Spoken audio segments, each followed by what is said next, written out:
Olá, sejam muito bem-vindos ao programa Ela por Elas dessa semana. Mais um domingo estamos aqui com vocês, falando sobre saúde, bem-estar, saúde feminina, saúde no modo geral, que é tão importante a gente primar pela nossa saúde no mundo de hoje, né? E como sempre, eu estou cada vez com um programa mais especial e hoje não poderia deixar de estar especialíssimo com a presença do Pedro e da Kelly. Tudo bem, Kelly? Quero agradecer muito pela presença, por vocês estarem aqui com a gente hoje. O Pedro tem 5 aninhos, né, Pedro? Fica sem fazer. Né? E foi diagnosticado com amiotrofia muscular espinhal, que é uma doença genética, degenerativa, não é, Kelly? Conta um pouquinho pra gente sobre a doença, sobre o diagnóstico. Quando que você começou a perceber alguns sintomas, alguns sinais um pouquinho diferentes que levaram a procurar um médico, pediatra, para tentar ver o que estava acontecendo? Então, aos 6 meses de idade, o Pedro não alcançou marcos motores, né?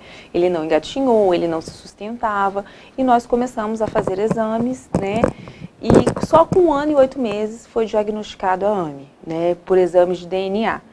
E a AME, por ela é uma doença muito agressiva, ela é devastadora.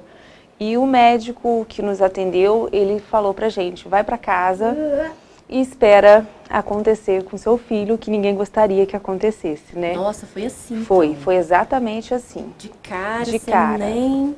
Não adianta você fazer fisioterapia, o seu filho não vai estudar, o seu filho não vai andar, o seu filho não vai fazer nada. Nossa. E aí aquilo ali foi um trauma para a tua família toda. Sim, foi um trauma, nós vivemos um luto, na realidade, só que a gente não desistiu ali, nós procuramos outros especialistas e ele falou, você pode dar uma qualidade de vida para o Pedro, você pode tentar retardar o progresso dessa doença, uma vez que você não consegue estagnar. Então a gente começou a fazer terapias, hoje o Pedro ele faz 10 sessões de terapias por semana, fora os cuidados que ele tem em casa, né, com fisioterapia respiratória diariamente, ele fica num equipamento chamado parapódio também todos os dias, então a gente tenta dar uma qualidade de vida para ele, mas sem esperanças, vamos dizer assim. Entendi. No caso, a agenda dele é cheia de Sim. atividades, tudo que ele pode fazer, ele faz, para poder ficar o mais tranquilo possível. Sim, sim, o cognitivo do Pedro é preservado, a doença não afeta o cognitivo. Afeta mais a parte motora. Sim, a parte motora, porque ela comete o neurônio, né? O neurônio motor, que tem a parte muscular. E em dezembro do ano passado, né, foi assim, foi uma alegria tremenda, porque após 125 anos de estudo, saiu a primeira medicação que estagna a AME, né? É o remédio chamado Nusinersen. Né? Ficamos muito felizes. Só que, para nossa surpresa, veio o valor, R$500 mil a dose. E o Pedro ele precisa tomar 6 doses no primeiro ano.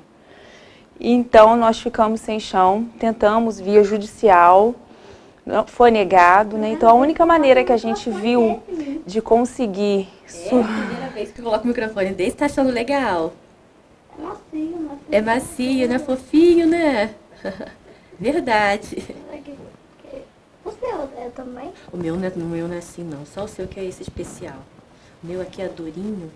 Duro pra caramba. Duro pra caramba. Você vê que ele realmente é uma criança, né? Sim. Super interage com a gente. Sim, ele é muito vivo, ele tem muita vida, ele tem muita vontade de viver. De viver, né? Por isso, nós estamos tentando fazer de tudo para que a gente consiga prolongar a vida dele. Acabou que eu te interrompi um pouquinho no tratamento. A incidência da doença, como é que ela é, Kelly? É mais comum do que a gente imagina, você estava me falando, Sim, né? sim. 1 a cada 10 mil pessoas é portadora do gene, né?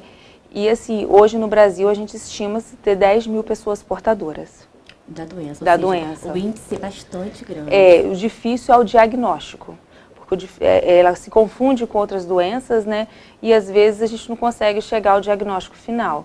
E a pessoa pode ir a óbito sem saber que teve aquela Como doença. você demorou mais de 1 ano. Isso. Né, para poder saber o diagnóstico. Indo correndo atrás, indo à luta, não incessantemente, mesmo assim demorou mais de 1 ano para o diagnóstico. Exatamente. E muitas vezes, como você disse, por não se saber o que é, o paciente vai cada vez mais piorando os déficits e aí é difícil de voltar atrás. Exatamente. Né?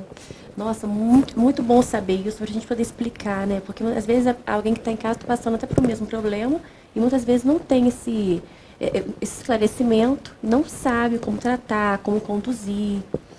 Vamos para um breve intervalinho, a gente volta daqui a pouco. Eu vou pedir para ela falar tudinho sobre o tratamento, né, sobre a medicação. Justamente é por isso que a gente está fazendo campanha para procurar, para tentar conseguir esse valor para ele começar o tratamento. Uma vez começado, não pode ser interrompido, né, Exatamente, Kelly? exatamente. Então, o importante é que já tenha esse valor, esse montante inicial, para que seja feito tratamento contínuo. E aí conseguir ter a melhora mesmo do quadro dele.